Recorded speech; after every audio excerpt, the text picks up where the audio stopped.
Diamond Matter channel. Right, I'm going to start immediately by saying thank you to two new patrons I got over the last few days. We've got Peter R. Shuck and Andre T. Thank you very much, guys. Really appreciate you, and I appreciate all the patrons generally and the Diamond Matter members as well, because they genuinely make it possible for this channel to continue. So if you're new to me, basically I was a professional jeweller for over 25 years, and I worked for posh companies making very expensive things, all handmade. It was all specialised in doing stuff by hand.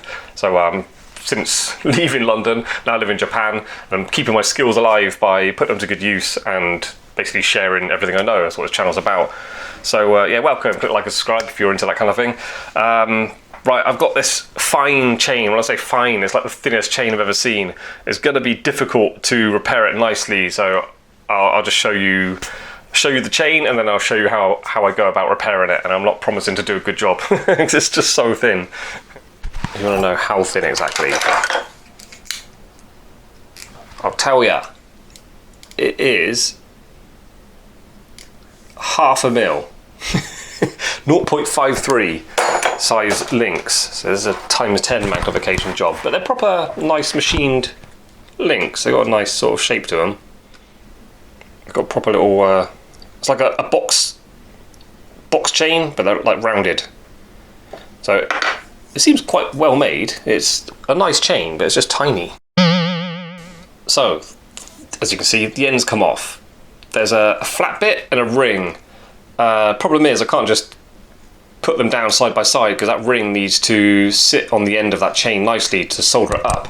So one option I got is, I'm telling you all this because this is all little things I've done in the past. I could separate that ring from that flat piece, and then the ring will sit nice and flat on the charcoal block, and solder it on that way. But that ring is already cut open. Say that's my chain, and this is the ring. Ideally, it's already cut open, yeah. So ideally, you would join it on there, and then you've got a ring with no join on it. But then I've got to attach that bit back on, so you end up having to cut it open. If you're going to go that way, it's not great because then you've got a little ring with two solder joins in it, which is not the end of the world on things this small, but I like eking out extra quality wherever I can. So if I really had to do that way, I would cut it there, or probably there, right at the back, because then once you've soldered it back up, that piece will be attached back on there, and yeah, it's not sitting on a join. If you joined that on like that, if you cut it through the end, which is easier for you to do just holding onto it and looking at it and stuff, then when you reattach that, it's sat on a join. It's not ideal. Another option, so that's the chain. It's open, yeah. You could solder it on there and just leave it open. That's probably a better choice. You haven't cut open the ring then. And then you thread that through, that sits on there, and then you've got, when you solder it up, that joins on the side. That's probably better. Another option I've got is that's the chain, just ignore that little ring and then just solder this piece directly on. I actually quite like that. So it can go on like that. I might just find it flat and just try and get that chain on, because that I can then easily just put the chain down flat on the charcoal block and then just put that down flat on my soldering block, and then just put a bit of solder on top and then flood it. And then that piece is quite good as well. It's quite a nice shape for holding on to things. You've got such a delicate chain. We saw I couldn't pick it up. The bolt ring is really small as well. Really fiddly, really difficult. I think that end's a little bit small even. Considering people are putting chains on like that, you can barely feel it in your fingertips, and you're trying to pull that lever back, thread that in that tiny little space, and do it like behind the back of your neck. Really fiddly. So when you're selling these kind of things in jewellery stores, you do often have to help people put them on. You have to attach them behind their neck for them, and then they can sort of check in the mirror and see if they like it, how it hangs and stuff, and the lengths of the chain and that. So yeah, until people get a bit of practice with stuff, they can't always do it. It's always really fiddly and a bit awkward. I think these ends are too small quite often. Okay, so what am I going to do, considering all my options? I have decided to keep the ring on there, because I like how it keeps the end manoeuvrable, so there's less stress on it when people are fiddling with it, taking it off and putting it on. I'm going to put the ring on the side, so I'm not cutting through it, I'm not creating extra joins in that little ring, so it's going to be, that's the chain, it's going to be soldered on the side, and that's easier for me as well. I can lay the chain down, I can lay the ring down and just join them up, put a bit of solder on top and warm them up, hopefully get the solder to flood, join them together. Easier said than done. Yeah, so that's going to be like that, and then I can just thread that end through and then close it up. Another option is to just solder it up, but it's not soldered before, so I'm just going to get it back to the standard of what it was from new. So yeah, I'm going to do that way. I used to be pretty good with delicate chains, but this is another level. I can barely see it.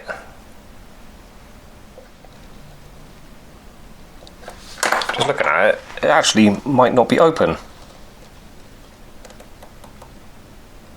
I think it's just got a really bad laser weld on it. It looks open from the outside, but the inner edge... Oh no, it is open. Okay, I'll shut up. Okay, cool. So that's... God, that was such a small ring on there that came off. Look at this little ring. Have you ever seen anything as small as that in your life? Okay, do you want to play a game? See if you can find the jump ring in this scene. No? I'll give you a clue. It's down here somewhere. It is the smallest jump ring I've ever seen on the end of a chain. I know they make literally thousands of these things, so they probably want to save money on the weight of gold where possible, but this is literally taking the piss, as we say in England. That's a 1.16, call it 1.1 mil jump ring. Wow.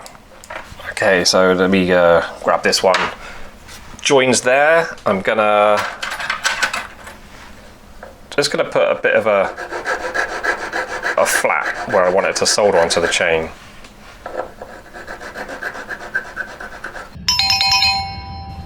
So next, sometimes with these box chains I will try and like buff the end link or something where I'm about to solder it. I mean, this one's so small, I'm not going to bother. So that has got to go on there. When you're putting chains with your charcoal block, beware the weight off the other side. It can pull it back sometimes. So things I've done in the past to help that stop happening. Where's that metal block? Look at this. If you've got anything, a bit of a weight that's not going to damage the chain, not too heavy, I just put that on the end. It just stops the power of the weight of the chain. Another obvious trick is just to coil it up on the other end. Obviously be careful with it, don't heat things up accidentally by putting them too close to where you're doing your soldering, but whatever you got to do. Right, check at the end with the loop. No, I do need to sort that end out because I think it's broken, it's been pulled and it's come apart, and the end link is like doing that, so I want the end of that chain flush to the end of my jump ring. It's all very small and delicate, but if there's a little spike, it's going to stop you doing the solder nicely. Yeah, no, I've got to buff that back somehow.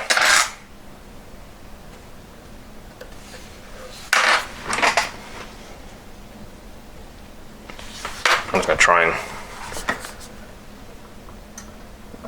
Oh, come on. And turn it on. I always do that.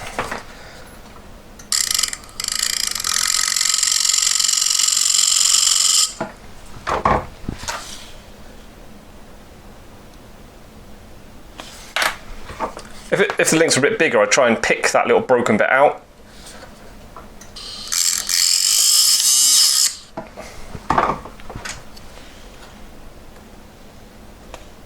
Okay. What can happen is the solder just sticks to the jump ring, doesn't go on the chain, or when you're placing solder on that join, it just moves the chain because it's just so delicate. Or you solder it and the solder just blobs on the chain, not on the jump ring, and you can't join them together. 18 karat white gold, sometimes the chains are plated, you end up burning the rhodium, and you do the repair but it looks horrible and you can't polish it. You can't just plate over it as well. Bit of a problem.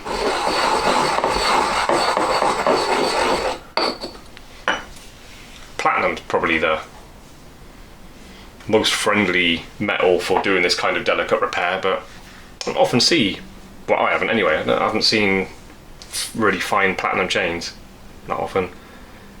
This will literally move just putting flux on it. There you go, see?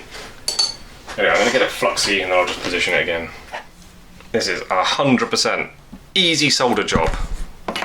Don't start getting all fancy by trying to use medium or hard.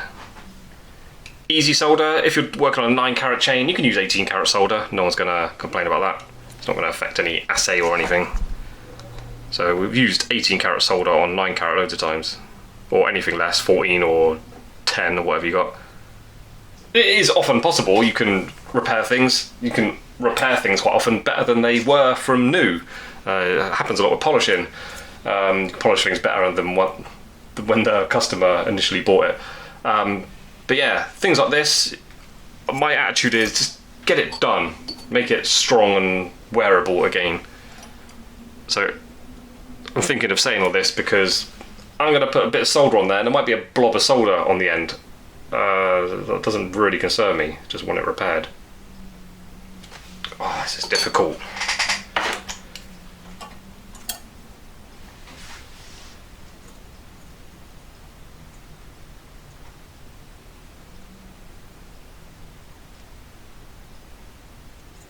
Right.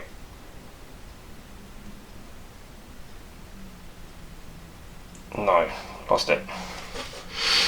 That was doable, but I want the piece of solder like right on top of the join. I don't want to start playing games trying to pull the solder about. The dust from the charcoal block can cause a problem as well, so maybe like the soldering block I've got underneath this might actually be better. Actually, it will be better because it's more flat, it's more hard, it's less dusty. Yeah, I wish I'd done that now. Anyway, see what I can do. No drafts, no people walking around, no distractions, no aircon blowing your flame around. Using my oxypropane. I have got one of those torches with a really fine little needle flame on there. That'd probably be better.